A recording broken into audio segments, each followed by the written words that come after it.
Dada, iltimos. Yana 6 ta qoldi. Eplaysan, o'g'lim, eplaysan.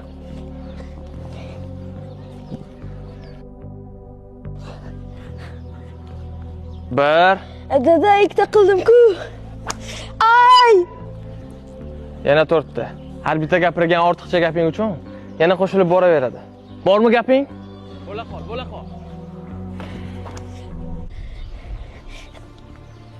Tur. Dadasi, charchadim deyapti-ku. Buncha qiynadingiz bolani.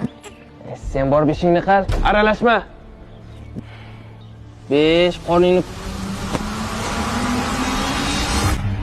Dadasi, siz bolaga o'rgatyapsizmi yoki uni sindiryapsizmi? Bilasanmi xotin?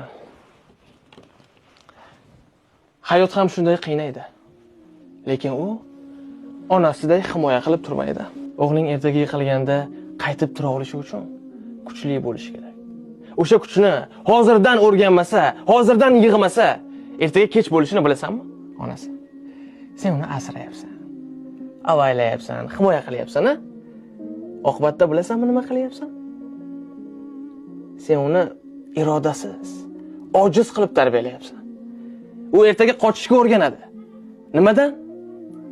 Mas'uliyatdan, majburiyatdan, hayotning og'ir zarbalaridan. Keyin olib yuramiz. Nega haqiqiy erkaklar kamayib ketyapti deb. Shunday emasmi?